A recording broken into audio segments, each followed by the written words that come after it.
right, we can begin. Good morning, everybody. Welcome to Leadership Live. This is the August session, and every time before we go into the sessions, we like to start on our why, and our why is to multiply the blessings and opportunities that have been placed into our trust.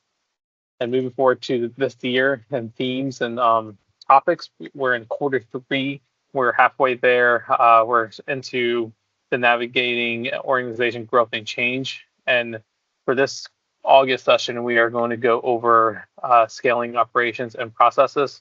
And we have Professor Mike Connolly joining us for this one. He's been with us for a few times for the past few years. Really good sessions. He is a professor at Campbell. He also has his consulting firm, so I'll let him talk a little bit more about himself. But for anyone who's missing any of the sessions, who wants to go back and watch these, they are on YouTube. We do edit these. We do put them on there and publish them, so they are available to watch anytime. You also want to catch up and earn your pins and make sure you guys have all 12 pins before the end of the year. We are getting close. Next month we'll end up closing out Q3 and going into Q4, so it's not too late. But yeah, reach out to marketing. We'll let you know which ones you're missing, and we'll let anything know. And if there's any chats or anything coming to the chat room, we have Jay O'Connor, our copywriter. He will be reading off the chats and kind of going through them. But yeah, Professor Connolly, the floor is yours. Well, thank you. Hopefully everybody hears me fine. I know the first screen here is table of contents, but we'll be covering each of these slide by slide, so I'm not going to review it that quickly. I'll just get into more of the main content itself. But obviously your core values as a business, and me overall, just so you understand my background, I'm an adjunct over at Campbell University. I have several classes that I do teach, but I also have 40 years of a business background. So I've covered various roles throughout my career, and I've kind of lived through a lot of areas of business, a lot of different departments, have run and managed many areas of the business, including a lot of my time was spent in the services area, especially in the technology field, automation, robotics, but very heavily concentrated in the service element of the business, and building and growing that and making it more efficient, if you will. So I think a lot of this discussion about scaling fits that very well. The one thing I'll say before I kick off, if you have a question, feel free, if you're raising your hand on Teams or if you're going through chat. I might not see it as I'm talking, so Antonio or someone else, you're welcome to interrupt me if I'm not seeing somebody's hand raised. I only have about 15 slides of content, and I tend to kind of talk freely throughout each, and I go slide by slide, and then at the end we do Q&A, but I'm happy to answer questions if they do arise. But again, if I don't see them, somebody is welcome to, let me know that I'm missing somebody's hand raised. So scaling operations and processes, just as a quick overview, and this is a high level, it requires a lot of planning, optimization, all the things necessary from a technology perspective and building out infrastructure. The rest of the slides will sort of break that down a little bit more for everybody into what I really refer to as more 6 of the main areas from an operations side. And we'll cover each of these slide by slide, and I'll elaborate a little bit where, I think it's important for us to have a broader discussion on these 6 areas. But first is just understanding scalability. So I have learned throughout my business career, there's a lot of times I've just gone into a subject and talked about it, and then afterwards people are asking me what it meant and defined. So I tend to start now with a definition of it, and there's a lot of definitions around scalability.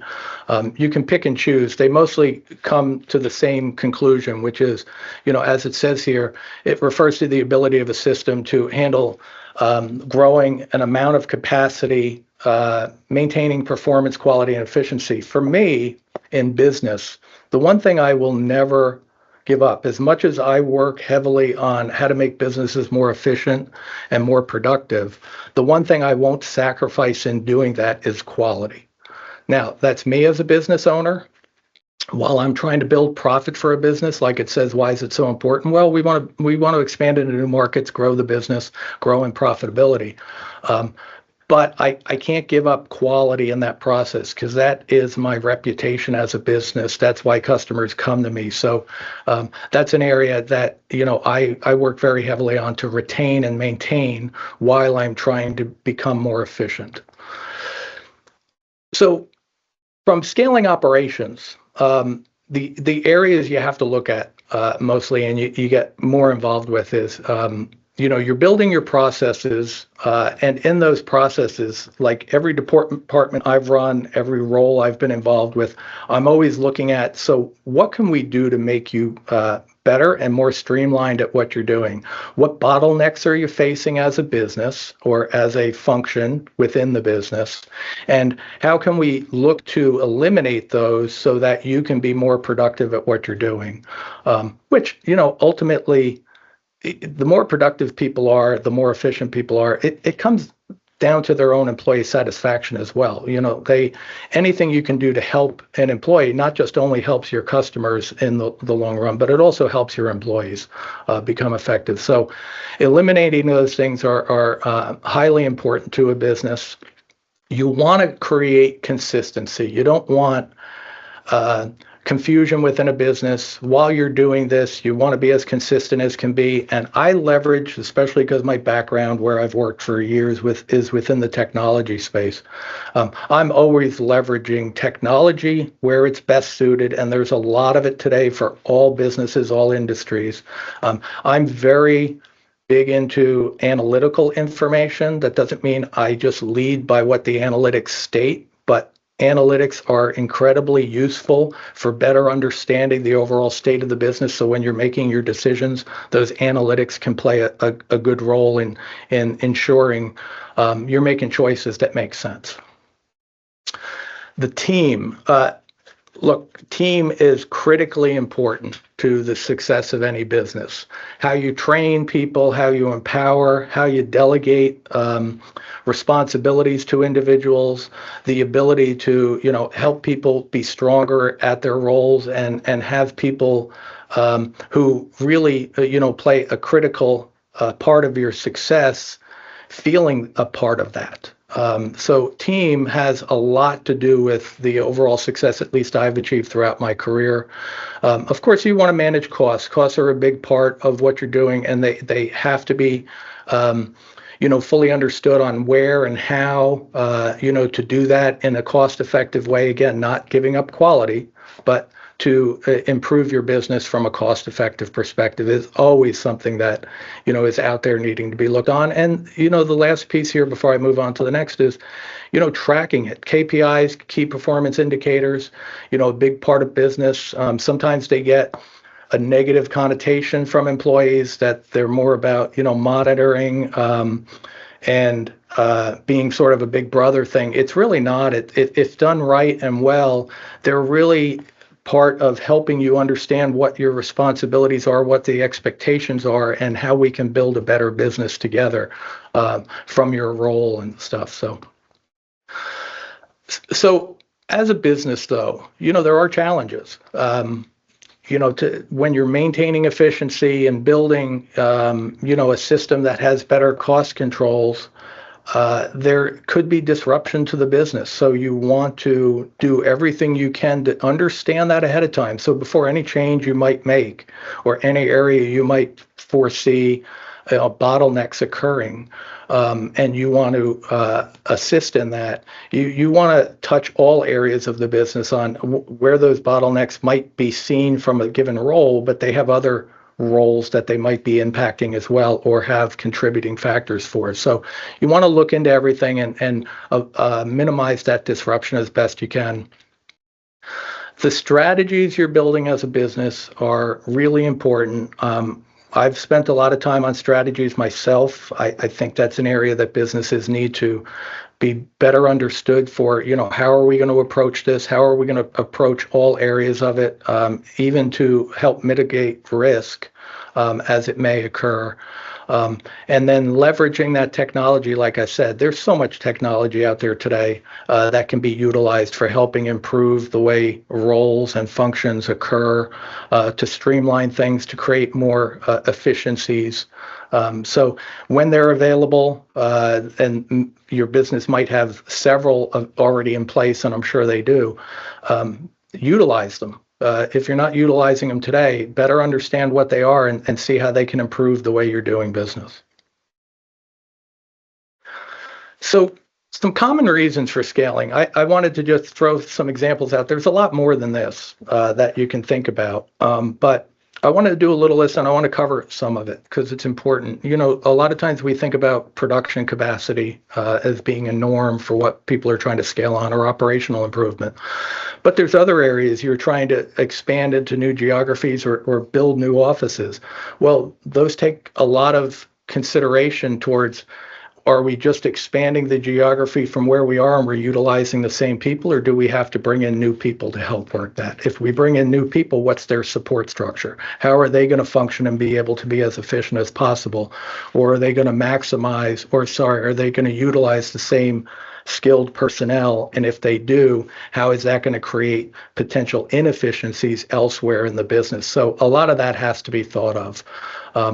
I'm from a services background myself, and I can tell you years ago, especially in the technology field, so I've been doing this since, the late 80s, when technology started becoming much more mainstream, not just considered at a mainframe level, but now personal computers, and now more technology being infused into corporations.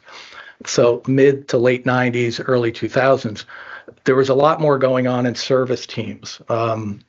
And those service teams were often inefficient at the beginning because companies wanted to utilize your best person. So your best person is now designated to a project that may take a month or 2 months of time. So that one person's working on one client for that extended period of time. Over the course of time, you start to learn, how do we become better at this for both the client's purpose and our own? You start to leverage the different skills that you have in a business. It's not just your best person. Your best person will be designated to that account, but when it makes sense. In other words, we used to then start augmenting technical skills based on the need. So initially, when you're let's say delivering routers, switches, hubs, everything that a business needs to expand, you send out somebody at what we used to refer to as a junior level who would unpack rack and stack. So that individual is the one taking everything out of the box, prepping it, putting it on racks, getting it set up to where the cables would be connected. And then when they're done and when it's necessary, now your best, more senior person comes in, maybe for a week of work to do all the configurations.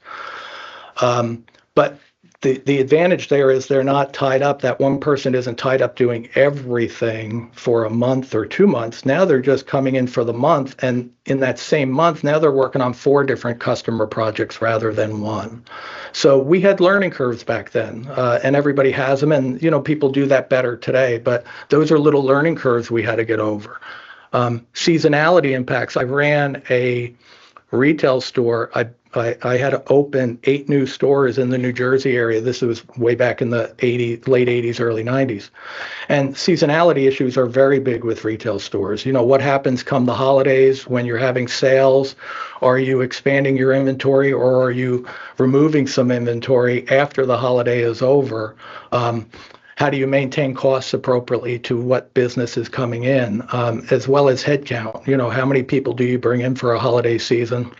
Is it temporary or permanent? So there's a lot of thoughts that have to go into these things, but it's things you have to do to prep a business. And the more you can do it, the more you can delegate work to people, which is a part of helping how to scale. Don't take all the responsibilities on yourself, delegate it to others, especially those efforts, responsibilities. But think about what it does now for ensuring the growth and skills of other individuals, and the potential for future succession plans. So now you're preparing somebody with those skills necessary that in the future, if they want to apply and be promoted into other roles within the organization, now they have the background and skills to prove that they're able to handle that capacity. So the more we can all delegate appropriately, not just to delegate, but appropriately, is a huge benefit to individuals.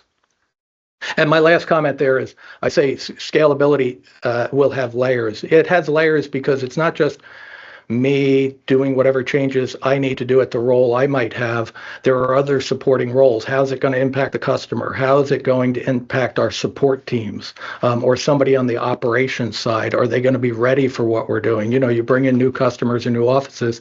Are they going to be ready for the volume you might be generating? So you have to do a lot of alignment with other areas of the business to make sure the changes you're doing are going to fit well within their readiness as well. So enough of that, sorry. Standard operating procedures, really important to the business. These aren't the typical employee handbook type stuff. This is more around tasks and procedures. This is really making sure you got repeatable processes, and workflows that fit well for building a smooth, seamless business, if you will. A lot of your I think, Antonio, you mentioned to me you have project managers and teams out there. Many of them probably have backgrounds and skills with Six Sigma, Lean Six Sigma, and certifications there to help, in the depth and building of these processes and efficiencies. But that being built in as well, and everybody having an understanding for how the organization would like to operate and handle workflows in that capacity, will go a long way. Having it written and documented is very purposeful. So it can be very meaningful to a company's success. But there are challenges, right? Growth plans, certainly always have some challenges to them. You just have to be aware, being proactive and building strategies the way you are. And in those strategies, you're also building in, how to manage risk, especially where you can anticipate it coming up, but also where you don't know that it might occur. You're still putting some emphasis on what don't we know. So all that goes into better understanding what will be the challenges we face along the way. The more we can figure out, the better off we'll be able to handle it. Risks are going to occur. It happens. But again, the more you can eliminate and identify, it will really just help the business, the customers, the partners or vendors you might be working with it as well, and the employees. Nobody wants to be stressed out over unknown risks that suddenly pop up, and now it's putting a challenge to things. We all face that. But the more we can try to anticipate it. And I'll mention here, and I mentioned on a separate slide as well, communications is critical. The more open we can be as a business, and each of you as employees with your peers, with your business leaders, your managers, the better an organization functions. Communications is really critical. I'm not going to cover it all now because I do have a separate slide about it that we can talk about it more, but I just wanted to point it out there.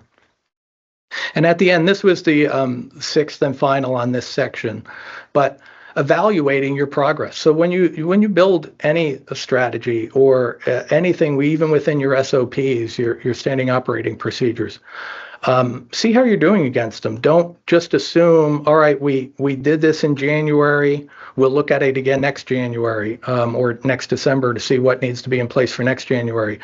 I'm a big believer in consistently evaluating how you're doing, asking the team members, how's it been going? Is it working the way we anticipated it would work and developed? If it's not, how is it not? Tell me more of what might not be working the way we originally planned, and let's see if we need to make adjustments. And that's where I use the word adapt in here.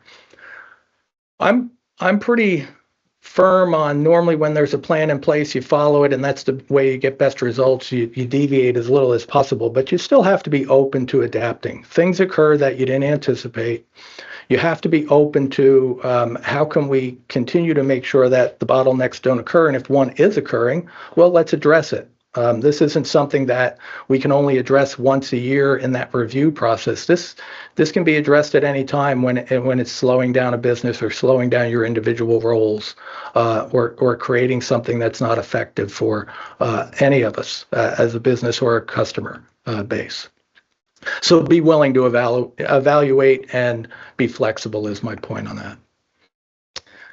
Now, at a field level, like I said, I've spent just about all my years, 30 plus of the 40 years, specifically focused on service in particular, and improving how that works from an organizational perspective. But some of the same things come into play here as a business, but now you're looking at it from a field level. So, your expertise, utilizing skilled team members in the best way possible, have subject matter experts is what we would call them, working in their key areas of expertise, maximizing what they do. When you maximize somebody's best skill set, you're getting more efficiencies and more productivity because they might be able to do it in a higher quality fashion in less time. So taking advantage of that. Building those customer relationships. The people in the field are the ones who you're in front of customers the whole time, or more frequently, if you will. And at least in my world of technologies, maybe with yours as well, the customers rely more on the people in the field than they do sitting back at the office, right? Because to them, to the customers, those individuals in the field are the experts. They're the knowledgeable individuals. They're the ones that they trust. They're the ones that they build deeper relationships with and, count on and rely on, which just leads to greater customer satisfaction, which is good for everybody. But again, your operational streamlines, cost efficiencies, cost efficiencies can be a big deal. You don't want to visit a customer site more than you have to, right? While we don't want to dig too deeply into little fuel costs and so forth, the stuff adds up. Those things have to be managed and looked at, and nobody wants to spend more time in the car just driving back and forth from place to place as they do. Let's just get to site, do the job that we need to do and get done and maximize what we're doing. I've had individuals in particular here, even in Raleigh. When I came to North Carolina, I joined a company and they had customers scattered around the whole eastern North Carolina area. And it came to be for one group of team members, which was the sales team, you had 3 customers in Wilmington and 3 different salespeople driving to Wilmington to see them. And even in that area of sales, we had to quickly say, look, it's fine we have customers in Wilmington, but let's have one person visiting all 3. Why would we have 3 different people visiting 3 different customers? So little things like that can be those little improvements that help and eliminate, 2 other people having to drive over there and spend time with other customers that they could be more successful with. So the benefits, look, you do this all right. The benefits is your operations are going to be more streamlined. They're going to be more successful. You're more prepared for not just long-term growth and success, but I don't want to necessarily say easier, but with those efficiencies in place, it shouldn't feel as haggard. You shouldn't feel as stressed out, even as you're growing. If you've built it right, even with plans that say, okay, by the time we get to each level, we know when to bring in more people. We know when to have supplemental assistance or augmented personnel, even if it's not just full-time personnel. We know when to bring on new vendors and how to better inform and communicate with our vendor programs when to have new product available, new equipment that we might be utilizing available and ready in inventory. Those things have to be coordinated when possible. All of it leads to, if done well and done more consistently, it should all lead to improved revenues and profits. In addition, I think, all that's great, and I've talked profits my whole career, But one of the big things that leads to those profits as well is the employee satisfaction. There's customer satisfaction, but there's employee satisfaction. When you can help your employees from an operational perspective, be more capable to understand how to do their role more efficiently and productively.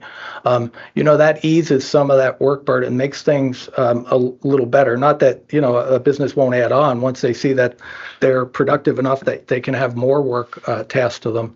But those are things that go on in business. But that employee satisfaction piece is very critical. I'm giving an example. I kind of used a big company, and I apologize for that. There's a lot of companies I could have used, but I chose Amazon for a reason. Amazon, when it first began, was nothing more than an online bookstore. That's where they began. Now, they always had bigger dreams, of what they'd be one day, but they started off learning. First, they went online as an online bookstore. They started figuring out what's it take to fulfill this? How do we fulfill it quicker? How much of it do we keep in stock, or do we just get directly from our vendors? How many personnel do we have to, be responsible for? Do we even have to have personnel picking up the phone, or can it all be online? And all that stuff evolved throughout their history, just like it has for every company, to the point where we are today. A lot of companies just use automated messaging and AI that they're utilizing rather than physical individuals picking up a phone and taking support. But they've gone through it. They went through it. They practiced almost with being an online bookstore to now they're a massive global marketplace. And because they rely on their vendors, when you're ordering stuff from Amazon, they have a lot of facilities now. And depending on what they keep in inventory themselves, and you have to look at that on their website, there's some things they inventory themselves versus you're getting directly from the manufacturer or the vendor that provides it. But that's all stuff they've built into their business. And they do just like a QVC or a home shopping network or anybody else. Before they'll allow you to sell, they require you to have a certain amount of inventory before they'll start selling for you, so that they never have an instance where they can't fulfill it and now you're criticizing them. Now, I think with Amazon, it's a little tougher. They have a lot going on. But I mentioned QVC and Home Shopping Network. They never have instances. I mean, they know the quantities they require. That's inventoried beforehand. They don't ever want a customer who doesn't get a product being shipped the next day like it's supposed to be. So those are all things that go into the logistical requirements they have, the staffing requirements. How do you manage the skills and the culture of the business so that that's understood? But Amazon, I think, was a good example just from they started so small and they knew that was just a stepping stone to where they wanted to be. And they're a pretty efficient business. I've ordered things from Amazon at 1 PM and it's on my porch by 4 because there's centers so close by now. And even if you're not saying you're ordering same day, if they have it and they have a truck available, they'll still deliver it the same day. So they've built a good reputation off that. But look, scaling a business. I heard somebody say it when I did the review last week too. It's a blessing and a challenge, right? And I decided to put a slide in around that. Yeah, it is. There's a lot to scaling a business, especially if you're doing it to grow, which most people are. They're wanting to grow a business. And that often leads to a lot of change. Now, I've worked in a lot of change management respect to organizations, and it's not easy. Change is not simple for most employees. Most people, are very comfortable in doing the things the way they do it today, and they don't want to incur change. Just because that new and unique doesn't feel comfortable to them. So as an organization, as a business, as department heads, and even in the field, the more we can do to eliminate and reduce the potential for confusion and potential complexity, really enables us to have less conflict in the business. But it's going to happen. Look, change is not a comfortable area for everybody. It's just not. I've experienced it myself a lot, and being the guy who does do things where I'm often changing an organization. There's a lot of discussions you have to have on everybody's roles, everybody's responsibilities, and how they can play that role within what you're doing. It's really important to the success of the business, but also for their success, their personal success. So as I kind of close this out to get to a couple other slides, but the business around scaling the operations, four reminders I'll just say, which I talk about a lot throughout my career. Try to keep it simple. The less complexity, the better. Simplicity is always the way to go. For me. There's only so much everybody can consume and do all at one time. So the simpler it is, the fewer changes at once.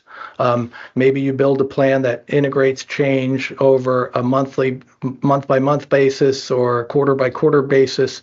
But do what you can to make it more consumable for people. The more consumable, the more acceptable. Let's put it that way, and understandable. There's not a role I've ever stepped in where I'm not always talking about efficiency and productivity. Even if I'm not leading a team, I'm trying to think how to do my role better, and I'm communicating that back to the business. I'm happy to share my thoughts on it because I think it's important to myself and the organization to be able to work in a more effective way. And look, patience, when you're doing change and you're doing scaling and anything that requires, modifying the way a business is occurring, even if it's for the better, you have to be patient while people embrace that change and understand what you're doing. Not everybody gets there overnight. That's where more communications comes in. But the more patient you can be, there's a time to cut that off and you're no longer patient. I understand that. But, you don't want to give the opportunity for individuals not to try to move there on their own and for results to show. So when you're scaling and when you're doing anything of change management, you have to give ample time for the actual results to show up. They don't always just show up the next day. Too many people think they do, but they don't. Sometimes it takes a month or 2 months for the cycle to work through, where suddenly now you're seeing those changes within your financials that demonstrate what changes you've made are starting to take effect. And that's the patience needed. And I'm a big one for communicating within a business. Talk frequently and often. The next slide actually covers it, so I'll just go there. So, and I think this is one of 3 final slides, just to give you a heads up. So how to communicate. Look, you've got phones today, emails, company collaboration. So you've got internal communications you can use. You got team meetings. There's face-to-face still. I know we don't do as much face-to-face as we used to. Videos sort of have taken over for that. You got mobile messaging. There's more than enough opportunity to communicate within a business. You even have feedbacks and surveys if you currently do those as an organization. I'll add 2 things in here though related to this. Feedback and surveys. The thing I'll say about that, if you're being asked to do a survey, and I know this happens, don't just do it to get it done. If you really want your business to improve and things to change, if you see areas for or opportunity for improvement, be specific in a survey. Don't just take a 10-question survey that asks you to score something from 1 to 5 and hit 3s the whole way down. And I know that happens. I've done this long enough. That's not a helpful survey response if everybody does that. The more you can actually express yourself, the better the business can understand truly what's happening and take some of that feedback and say, wow, we didn't know this was occurring. Let's go ask more people how this is impacting their department or their role. The more you can open up somebody's eyes to something occurring, the better off you are. And the other part I'll add to this is when you do communicate with purpose. think about what you want to communicate. Don't just send an email per se to your boss saying, hey, I don't like how this works, fix it. Do yourself a favor. And this is for not just getting the result you're hoping for, but it also bodes better on your level of professionalism and your future potential to, demonstrate to the business how thoughtful you are in the way you approach business, and how you think through things beyond your role operationally. It may lead you to future opportunities within the organization to grow yourself, and expand into vacancies that may occur. So take these opportunities to express your thoughts, but express your thought in, tell us clearly what it is you're experiencing, tell us why that's a problem. And then if you have it, tell us how to fix it. What's your thought? That doesn't mean we're going to do it your way immediately. We can look at it, but at least you're opening that bigger thought process, and you're just not sending a one sentence email. You're expanding on it and demonstrating your entire way of thoughtfully going through how to improve the business. And again, it's not just for that reason, but it'll do a lot for your career in the organization as a whole, in my view. That's the way I always viewed it. So when to communicate? Look, it's daily, it's weekly, it's monthly. The company may have a defined cadence on when they want to receive those things, or your manager might work with them to talk about, what's the best approach for this. I kind of just blindly said daily, weekly, monthly, because it has to come down to what's the best way for a business to consume. And my final thought on that is, and I think which is more important, as I state here, the failure is not how or when to communicate, but rather in not communicating at all. Your voice is critical. You being silent and anguishing over something, or just not addressing it, isn't going to help you, because nobody will know about it if you don't bring it up. And it's not going to help improve your work long-term, or the company success and so forth, if it's not a discussion that we have often and frequently. So don't be shy. Don't be afraid to communicate. Be more afraid not to, and then we keep going in the status quo and nothing improves. Two final slides, but what role do you play in this, especially scalability? Well, some of you might have direct roles in the scalability process. You might be responsible for it. Project management plays a big role in a lot of that planning and structure around it. So does management, but everybody in the field does as well. So again, back to communication, the more you collaborate, share, provide feedback, the more you can delegate work appropriately. Don't just take the responsibility of work because you feel like it's got to get done and I'm the only one who can do it. Help someone else to understand that type of work you're doing, and they can help. They can alleviate 20% of your workload if it's more responsible that they're working on it. So delegate where important. And be empowered. I'm always telling people, be empowered, be aware of what's going on, be involved, take action proactively. What is it schools have now? A lot of schools have signs up, see something, say something, right? So it's similar thinking to that. But very much be proactive, not reactive, and do that every day. Use your skills, use your expertise, your capabilities, your knowledge. You're the one in the field, especially for field individuals. You're seeing more than anybody else. You hear more from customers than people who are not in front of customers on a regular basis, especially individuals back at a home office will hear. I loved all the feedback that would come from the people in the field to me, because clients and customers aren't necessarily sharing the same thing with me, even when I'm on site, that they are with the field technicians we used to have, because they just trusted and they felt a different level of relationship with those field technicians. So share what you're hearing so it'll help improve the business overall. And stay active, and succession planning always has to be a thought in the business. That's part of kind of what I'm saying with delegating and preparing and training people, is give everybody the opportunity to get a little bit better understanding if, somebody's not in for the day, who would step in to take that responsibility at all levels of the organization, or if someone leaves, because that happens too. But always have plans in place around that, and prepare yourself. Always be ready to be that person who can step into that role. My last slide for you. So improving your personal knowledge.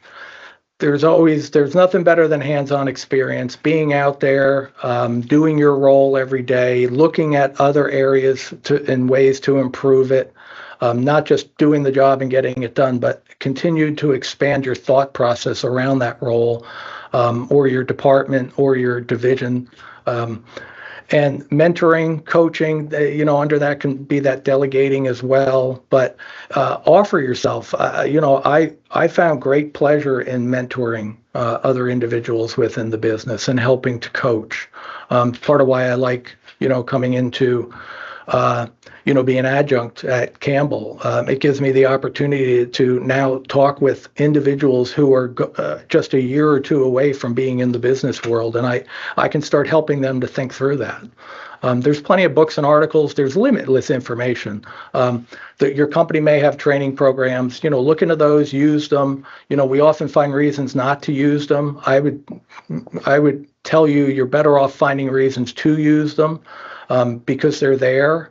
And they will help you, find that 30 minutes to an hour, whatever that training program might be.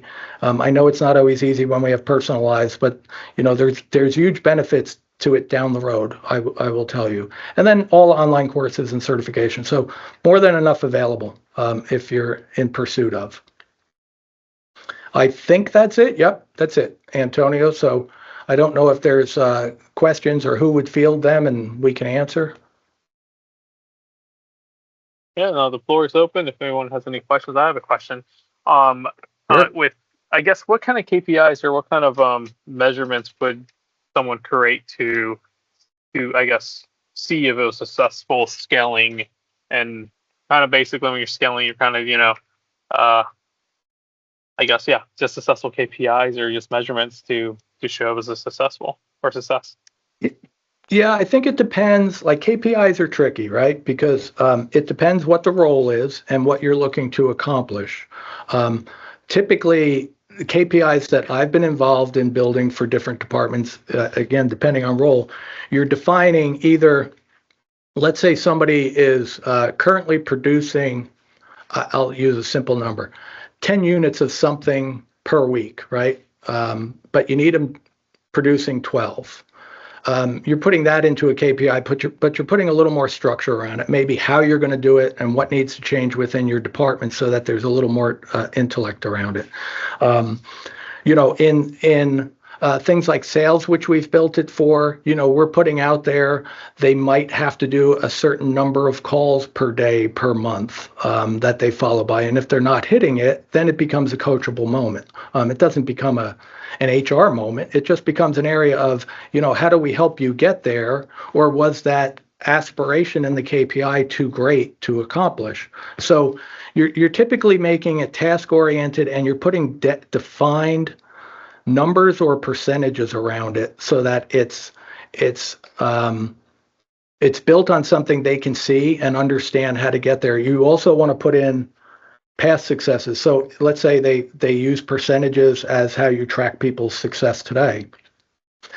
You want to use the ability in there to say, last year you performed at this level, percentage or number. Next year we need you performing at this level, and here's what we're going to put into place, or we need you to put into place to accomplish that. So they at least see where they were before and what you're now asking them to achieve.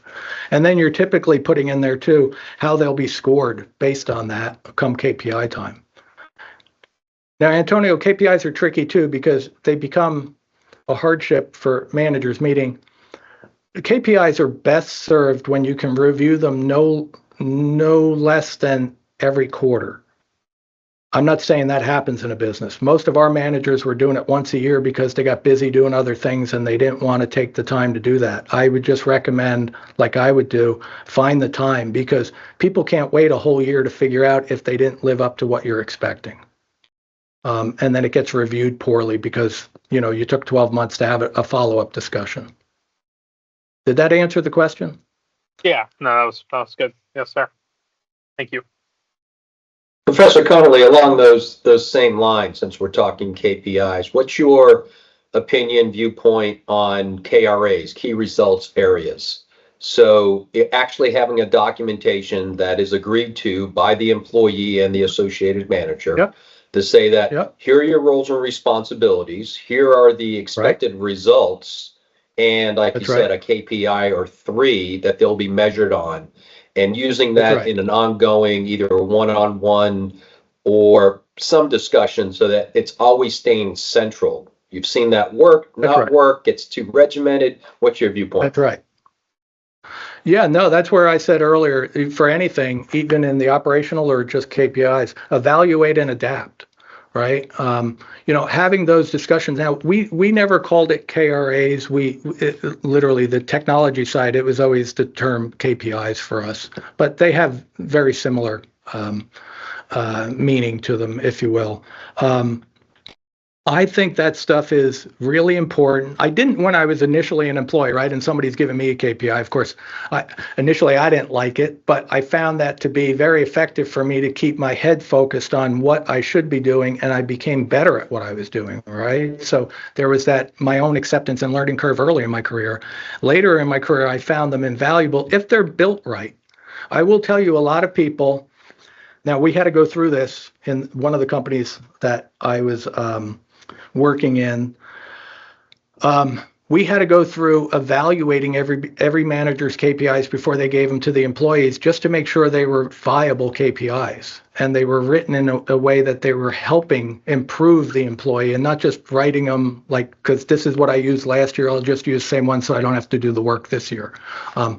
They're better if they're created each year for that year's growth expectations or business operations expectations. They shouldn't just be a template that was used for the past 3 years, and manage to them. I always manage to them, because employees just don't know. Suddenly you're sitting with them a quarter later and you're saying, hey, okay, so looking at this KPI, where we started the year to where we are now, you haven't progressed in your goal attainment.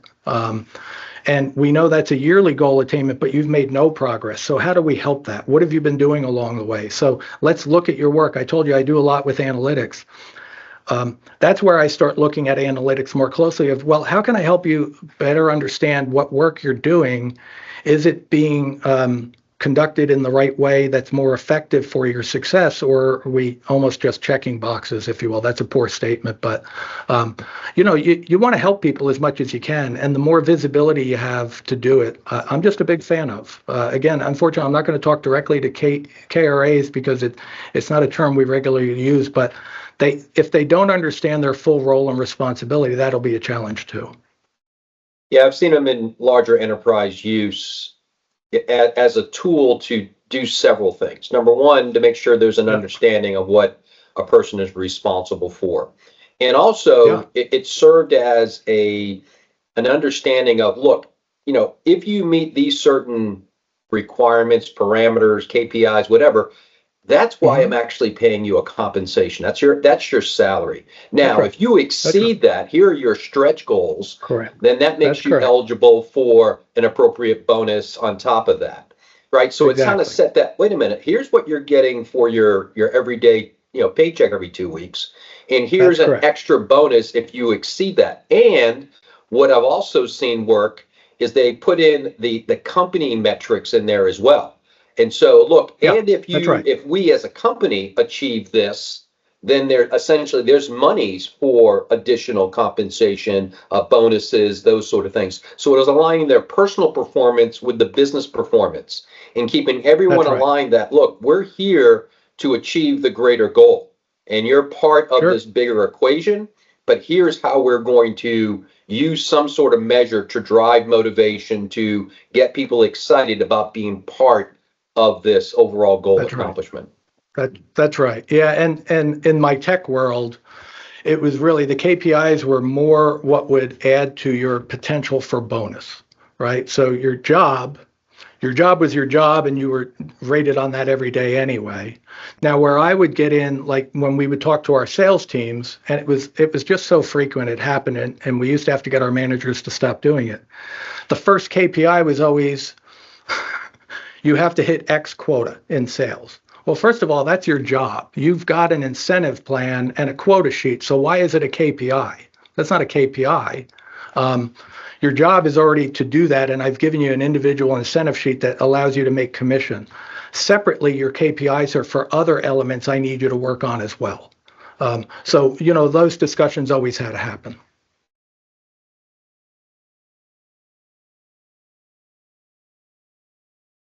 Other questions?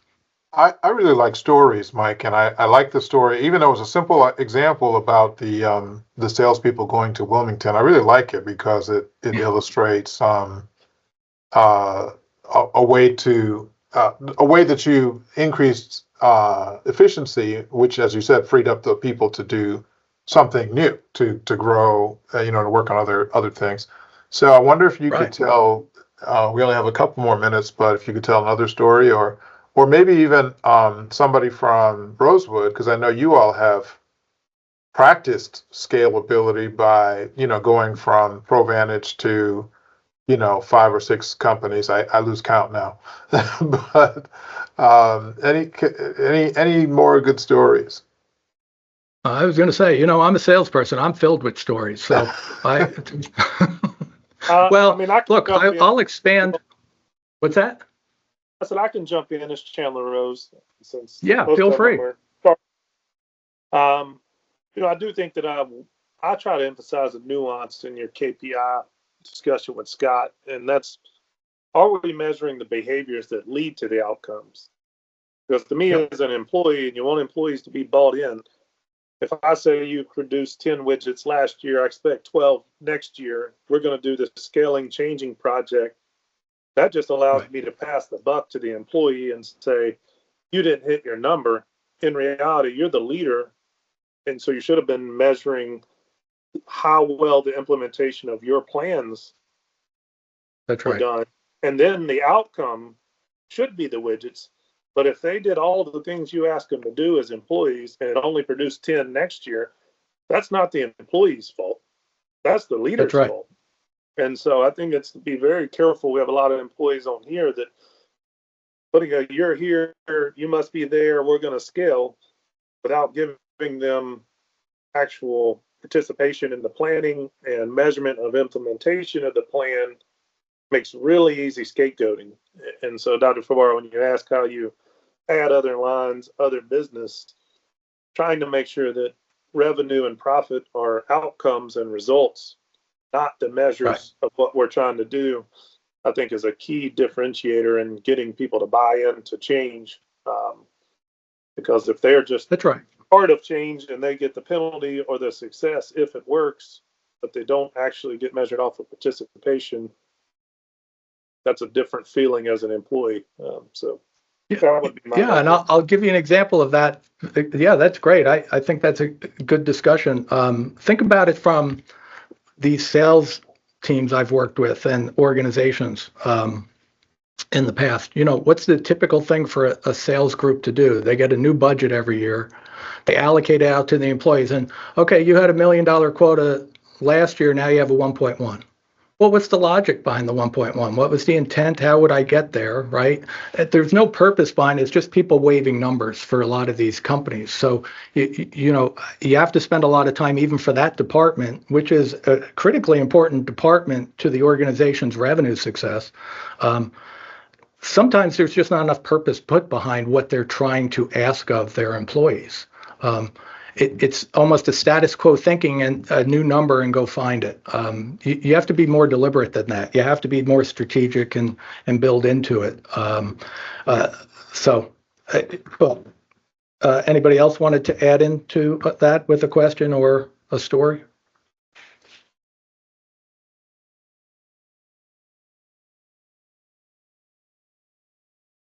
So Edward, one of the other things, because he asked me to tell a story, one of the other things beyond, I did tell the story about Wilmington and, reducing the sales traffic to Wilmington for just 3 customers from the 3 employees down to 1. But that leads to, a lot of the way I recommend, and even when I'm responsible for sales teams in general, I often change sales teams to be structured around the clients that will matter to our business the most. That's not every client, meaning like even at that organization, it wasn't just Wilmington changing that. It was sitting everybody down and saying, okay, every one of you salespeople, for some reason, have 300 client names named to you, and you think you're getting to 300 clients. Now we're going to go on a work effort of building out. You only have 20 to 50 clients maximum. So you're spending your time where you should be, which are the clients that are going to spend the type of money you need to hit your numbers and the business needs to grow. And we're going to keep you essentially from focusing in areas where it's going to be less productive for you. Even if you sell something, it's not going to have an impact on your overall numbers. And there's a lot of education that has to go on there. You have to teach people why 20 clients can be more valuable than 200 clients named to you. And most people don't see that up front because they don't understand what you're trying to accomplish. But when they start seeing the results of having a more focused approach and a higher quality engagement with clients, and spending more time with the 20 clients that make the most difference versus trying to spread yourself thin across 200 or 300, there's great returns that can occur from doing that. So that's a brief expansion on that Wilmington story. Yeah, thank you. I think that's consistent with what Chandler was talking about in terms of managing, or helping people buy into behaviors and tasks rather than just outcomes.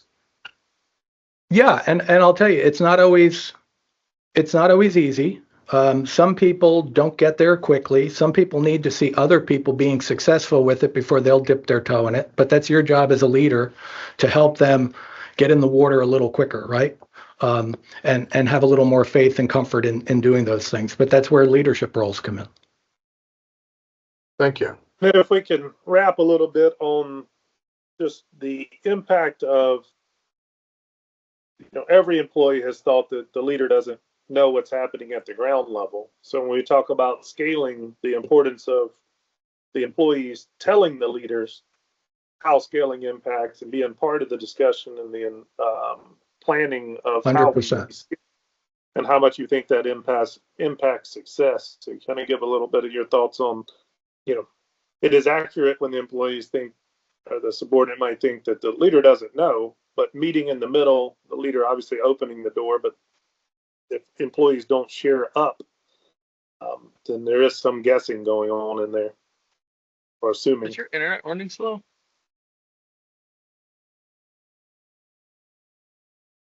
Do you have any thoughts on that?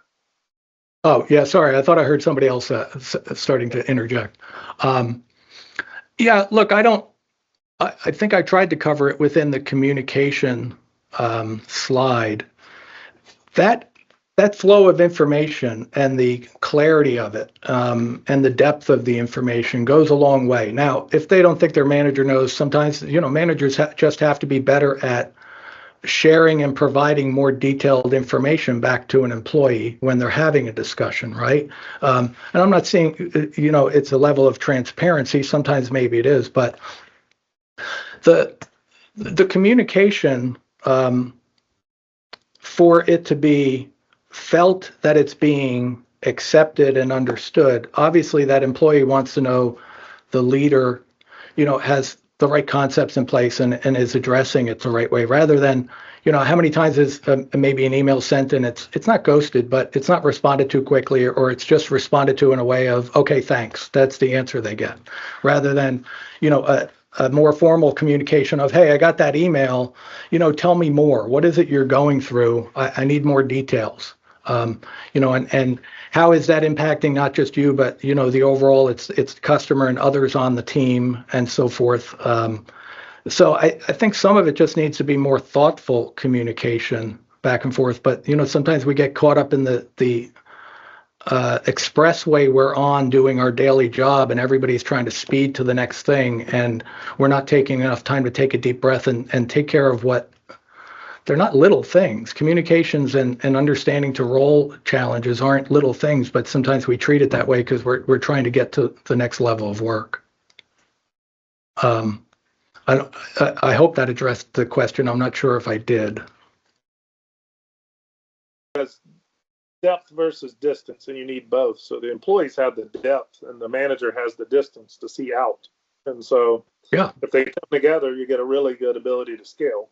And if one is that's just right. looking at the future and not understanding the depth, so thinking, you know, how do I impact this going up? You provide the depth, and then the Right. manager should provide sort of the view out into the distance of what we're trying to do and why. And I think if that's right. a good thing. But thank you for jumping on today. I know we're pushing time. So No, we're good. Anytime you need. Antonio, you want to wrap us up? Yes, sir. Well, thank you, Mike Connolly. Thank you so much for joining us for Leadership Live and doing this awesome August session. And thank you for everyone who participated and joined the Leadership Live. Yeah, thank you. You guys have a great day. Thank you so much again. All right. Thank you. Appreciate it.